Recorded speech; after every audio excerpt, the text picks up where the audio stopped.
여러분, 주님께서 수없이 나를 사랑하는 자는 나의 계명을 가지고 지키는 자라고 15절에도 말씀하시고 21절에도 말씀을 하셔요. 그런데 예수님의 제자 중 가룟 유다 말고 다른 제자가 다시 또 묻습니다. 선생님, 왜 사람들에게는, 세상에는 나타내지 않고 우리에게만 나타내신다고 말씀하십니까? 이게 참 궁금합니다. 그럴 때에 또 같은 말씀을 하셔요. 그게 23절인데 23절을 자막을 보면서 같이 읽겠습니다. 예수께서 대답하여 이르시되 사람이 나를 사랑하면 내 말을 지키리니 내 아버지께서 그를 사랑하실 것이요 우리가 그에게 가서 거처를 그와 함께 하리라. 같은 말을 계속 지금 반복을 하고 있는 거라 이 말이죠. 왜 그럴까요? 왜 그러냐면 사실 인간적인 사고방식에 딱 쪄들어 있는 인간이 영적인 일을 그렇게 쉽게 깨달을 수가 없기 때문입니다. 우리가 어린아이한테도 수없이 얘기잖아요. 일찍 일어나야 한다, 열심히 공부해야 한다, 인간답게 살아야 된다 해도 모르잖아요. 언제까지 몰라요? 지가 커서 철들고 뭔가를 그때서 깨달은 다음에야 아차, 왜 어머니가, 왜 아버지가 사람답게 살아야 된다고 했는지, 진실해야 된다고 했는지, 열심히 인생을 살아야 된다고 했는지를 깨닫게 된다 이 말이죠. 만약에 인간의 사고방식으로 진리를 알고 하나님을 알고 믿음을 갖게 된다면 머리 좋은 사람들이 1등급으로 예수를 잘 믿을 거라 이 말이죠. 그러나 통계를 보면 공부 잘하는 사람 치고 예수 잘 믿는 사람은 없어요. 오히려 자기를 믿고 자기 머리를 믿고 돈 있는 사람이 예수 잘 믿는 사람 거의 없어요. 반박하겠죠. 머리 좋은 사람 중에 예수 잘 믿는 사람 얼마나 많은데. 목사님 작년에 소개한 기쁜 공식에 김인강 교수, 그렇게 천재 같은 머리지만 그 예수를 잘 믿는 사람이라고 소개하지 않았습니까? 맞지요? 그게 은혜라는 거예요. 머리가 좋아서 믿은 게 아니라 은혜라는 거예요. 돈이 많아서 예수 믿는 사람 여러분 잘 봅니까? 없어요. 돈이 많으면서도 예수 잘 믿는다는 것은 그것은 하나님의 은혜라는 겁니다. 진리를 깨닫고 하나님 은혜 가운데 거하는 것은 인간의 머리로 되는 게 아니고 인간의 방식으로 되는 게 결코 아니다. 이걸 말씀해 주십니다. 여러분, 하나님의 사람만이 말씀을 깨닫는 거예요. 하나님께 택함받은 사람만이 진리를 알게 되고 믿음으로 살게 된다는 사실입니다. 이렇게 말하면 또 궁금해요. 내가 선택받았는지 안 받았는지 어떻게 알 수 있는가? 간단해요. 예수 믿는 사람이면 선택받은 거예요. 안 믿으면 선택받지 않은 거예요. 어렵고 복잡한 게 하나도 없어요. 궁금은 여러 가지가 자꾸 궁금하죠. 자꾸 묻고 또 묻고 그러지만 답은 딱 하나예요. 예수 믿는 사람은 선택받은 사람이에요. 안 믿는 사람은 선택받지 못한 사람이죠. 나중에 죽을 때쯤 믿는 사람, 그때 선택받은 걸 깨닫게 되는 거죠. 그러니까 궁금하게 이길 필요가 없어요. 내가 예수 믿으면 선택받았구나. 너무 감사하다. 신앙은 하나님 말씀에 순종하는 겁니다. 누가 무슨 말을 해도 주의를 지키게 되어 있고 예배를 소중하게 여기게 되어 있습니다. 진짜 주님을 사랑하면 주의 말씀이 얼마나 좋은지, 그 말씀이 얼마나 맛있는지 꿀송이처럼, 송이꿀처럼 달다, 그렇게 고백합니다. 정말 믿음의 사람의 특징이 뭐냐면 하나님의 말씀을 사랑합니다. 그리고 순종이에요. 말씀을 읽으면서 맞았어, 내가 이렇게 살아야지. 맞았어, 내가 이렇게 생활해야지. 맞아, 이렇게 사는 게 인생을 바라게 하는 거야. 놀라운 일은 진짜 주님의 말씀에 순종하는 사람은 내 아버지께서 사랑하실 것이라고 말씀해 주십니다. 하나님이 사랑해 주신다. 그것만이 아니라 더 중요한 게 오늘 23절에 나오는데, 내 아버지께서 그를 사랑하실 것이요 우리가 그에게 가서 거처를 그와 함께 하리라. 우리가와 거처예요. 우리가 누구예요? 우리는 성령 하나님이 오셔서 너희와 영원토록 함께 하신다고 그랬잖아요. 그런데 또 우리라고 말씀하세요. 그건 누구냐면 성부 하나님, 성자 예수님이 함께 하신다는 말씀하십니다. 이건 맞는 말씀이에요. 결국은 성령 하나님이 함께 하시죠.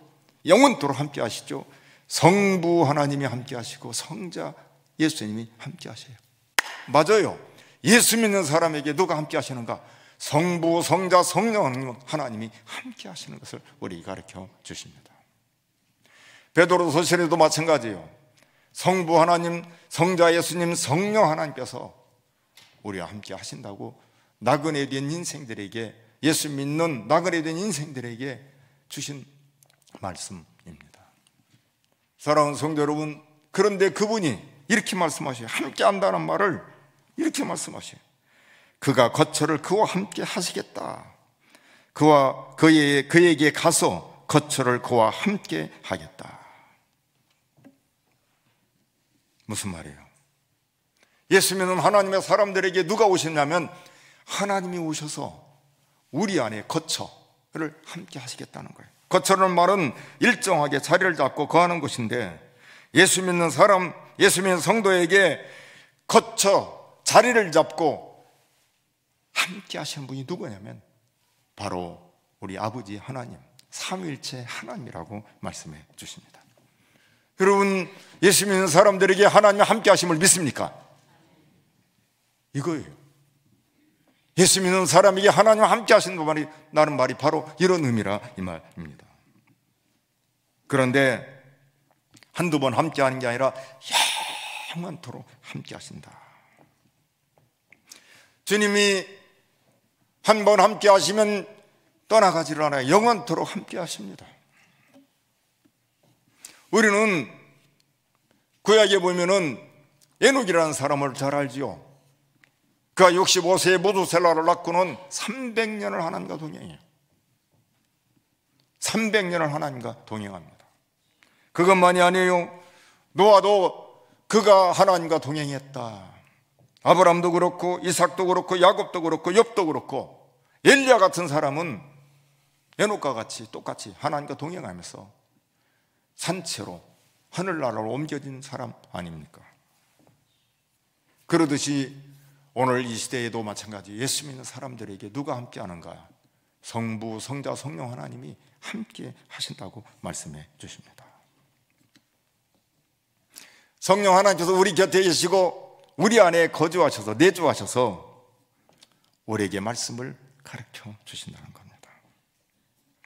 여기 우리 곁에 계시고 우리 안에 계신다는 말은 인간적인 사고방식으로는 안 맞아요.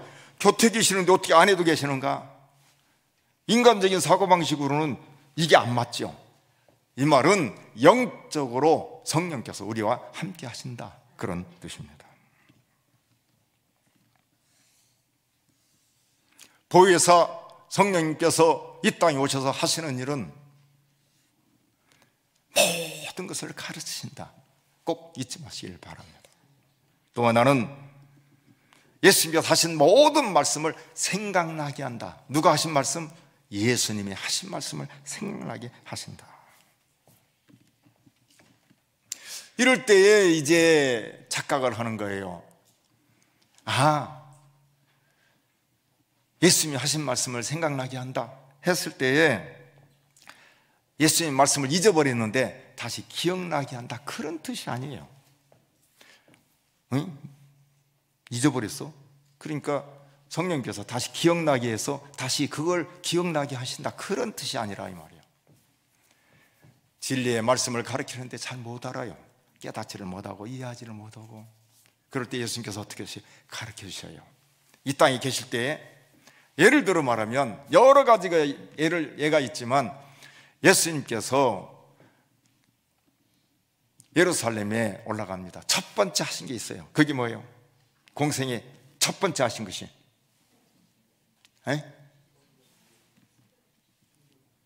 성전을 청결하게 하셨어요.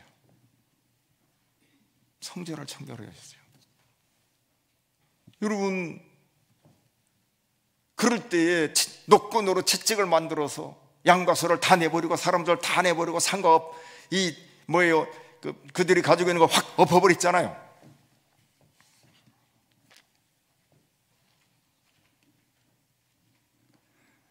그럴 때 유대인들이 이렇게 물어봐요. 이런 일을 하니 우리에게 무슨 표적을 보이겠느냐?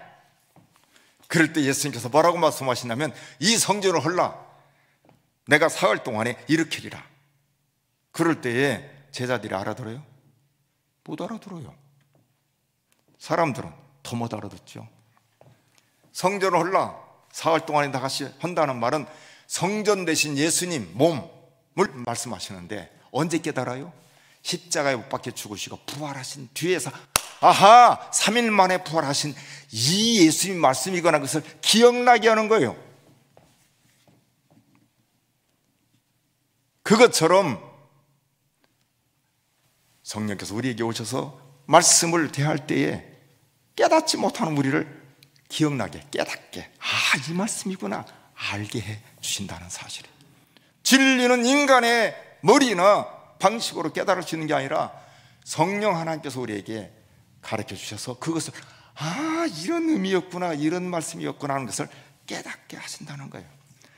요한복음 1장 19절에서 22절에 보면 그때사 기억나더라 그런 거예요. 다시 한번 같이 읽겠습니다. 시작. 예수께서 대답하여 이르시되 너희가 이 성전을 헐라 내가 사흘 동안에 일으키리라. 유대인들이 이르되 이 성전은 46년 동안의 지었거늘 내가 3일 동안에 일으키겠느냐 하더라. 그러나 예수는 성전된 자기 육체를 가르쳐 말씀하신 것이라.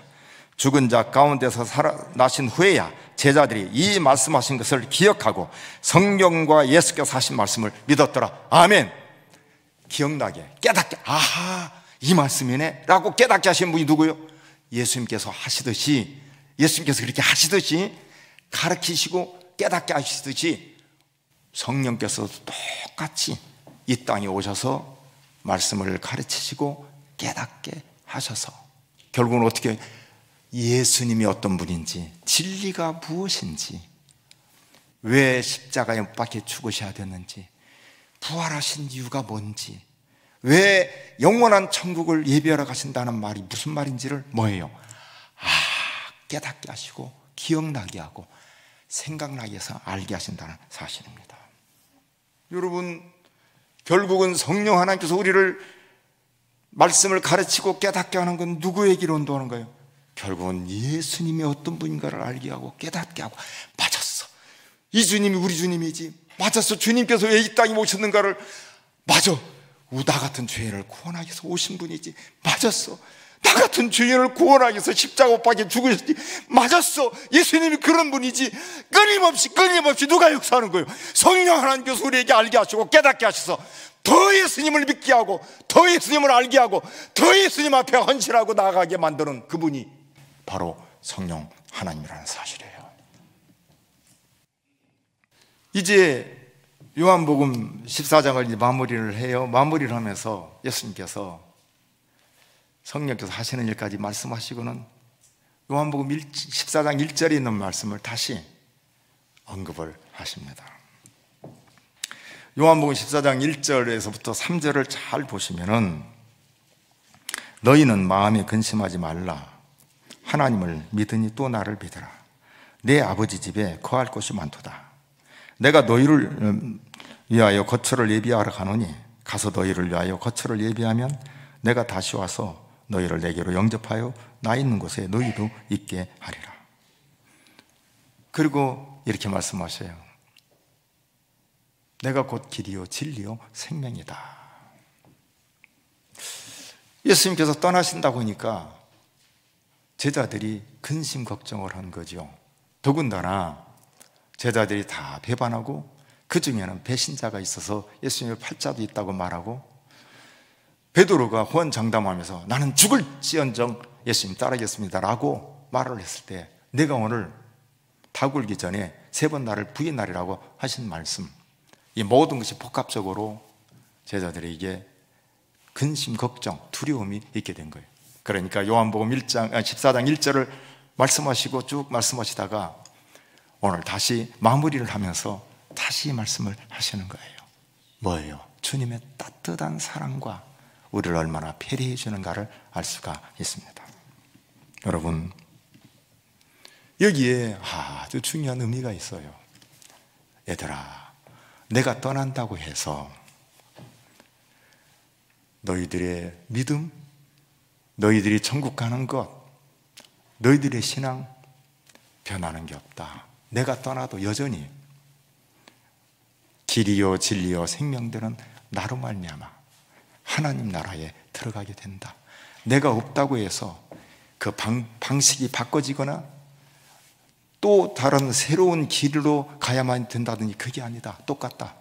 여전히 너희들이 나를 믿고 따르고 그렇게 믿음으로 산 그걸로 하나님 나라에 갈 수 있고, 그러듯이 성령께서 여전히 영원토록 너희와 함께서 너를 보호하고 변호해주고 위로해주는, 그리고 함께 하시는 성령 하나님이시다.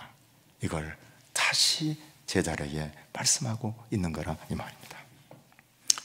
30절 31절을 같이 보겠습니다.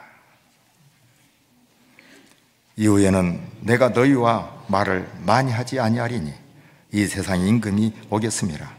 그러나 그는 내게 관계할 것이 없으니 오직 내가 아버지를 사랑하는 것과 아버지께서 명하신 대로 행하는 것을 세상이 알게 하려 함이로라. 일어나라 여기를 떠나자 하시니라. 아멘. 자, 여기 이제 궁금한 게 있어요. 이게 아주 포인트거든요. 아주 중요한. 이후에는 내가 너희와 말을 많이 하지 아니하리니, 이 말은 이제 내 시간이 얼마 남지 않은 시간의 촉박함을 말씀하시는 거예요. 곧 떠난다. 그걸 얘기하는 거예요. 자, 그러면서 이 세상 임금이 오겠다. 사탄이 이제 드디어 작용한다. 이렇게 말을 하는 거예요. 사탄의 때가 이르러서 내가 이제 십자가에 못 박혀 죽을 것이다. 이게 누구냐면 세상 임금이에요. 이 사탄은 세상의 임금. 그런데 그는 내게 관계할 것이 없다. 이렇게 말합니다. 이것이 궁금할 거예요. 이것을 아는 게 중요한 거예요. 예수님이 십자가에 못 박혀 죽으실 때, 자, 누가 작용해요? 첫째, 대제사장, 바리새인, 서기관, 사두개인, 장로들 미워해요. 다 이를 갈지요. 어떻게든지 예수님을 올무에 걸리게 할까? 자, 겉으로 볼 때에는 누가 해요? 누가 하죠? 사람들. 가룟 유다 사람이에요. 근데 가룟 유다가 이렇게 움직이면 누가 들어가지요? 사탄이 들어가 작용해요. 자, 보십시오. 사람들이 다 하는 것 같지만 결국은 누가 다 이렇게 작용하죠? 사탄이 해요. 그 배후의 역사가 누가 있다는 거예요? 사탄이 있다는 것이죠. 자, 그런데 예수님의 죽으심은 사탄과 관계가 없다 이 말이에요. 사탄이 나를 죽일 수 있어? 아니야. 죽일 수 있는 게 아니야. 사탄이 나를 지배할 수 있어? 아니야. 나하고는 아무 관계가 없어. 그걸 지금 얘기하시는 거예요. 그러나 그는 내게 관계할 것이 없다. 나하고는 아무 상관이 없다. 왜 그래요? 사탄은 예수님과 게임이 안 돼요. 예수님을 죽일 수 있어서 사탄이 못 죽여요. 사탄이 예수님을 이길 수 있나요? 못 이겨요. 그런데 예수님이 죽으시는 이유가 뭐예요? 1번 힘이 없어서, 2번 세상 사람들이 죽여서, 3번 하나님의 뜻을 따라서. 그러면 예수님이 죽으시면 사람들이 죽이니까, 사탄이 죽이니까? 아니다. 스스로 죽는 거다. 몇 번? 대답 못 오지요. 그럴 줄 알고 성경을 내가 가르쳐 드릴게요. 요한복음 10장 17절 18절입니다.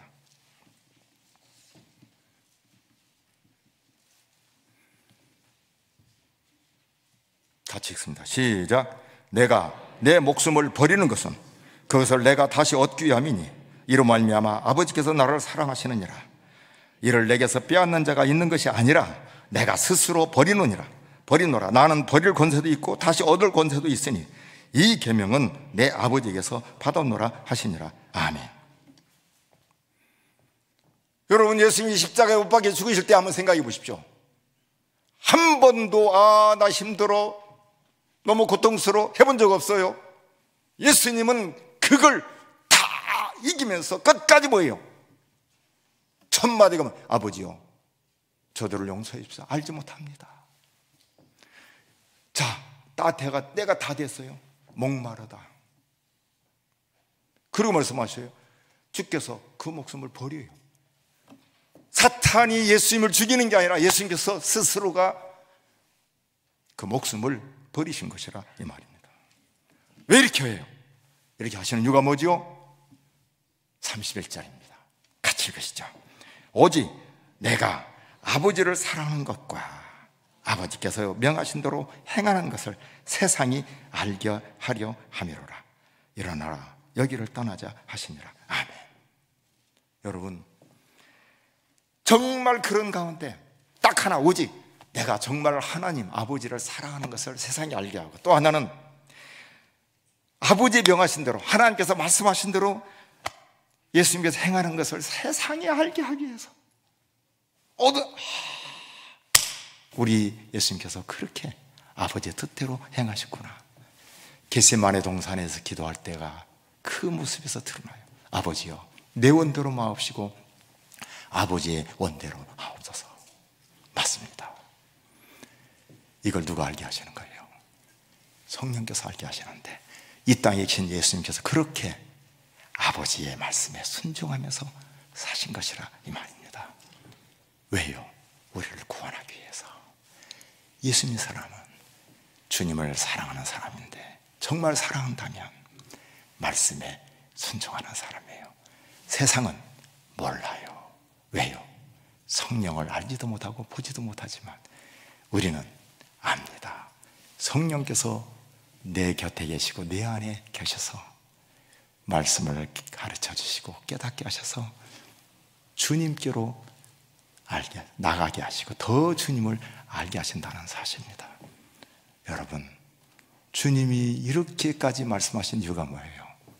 주님이 이렇게 되는 이유가 뭡니까?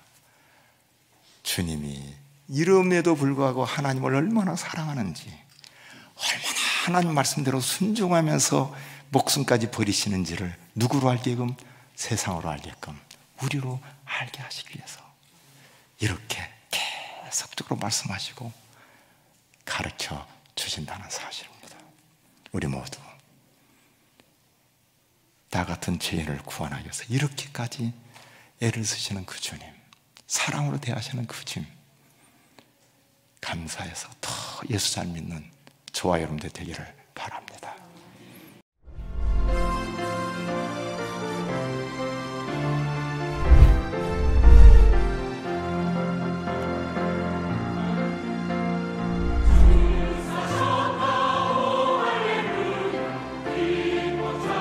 부활절은 기독교의 최고의 잔치입니다. 그동안 코로나로 인해서 연합 대예배를 드리지 못했었는데, 이번에는 3월 31일 새벽 5시 부활절 연합예배를 전주 실내체육관에서 드리게 됩니다. 우리 전주시 모든 교회들이 함께 모여서 연합하여 부활의 기쁨을 노래하고 찬양하고 주님을 영화롭게 하기를 원합니다. 3월 31일 새벽 5시 실내체육관입니다. 감사합니다.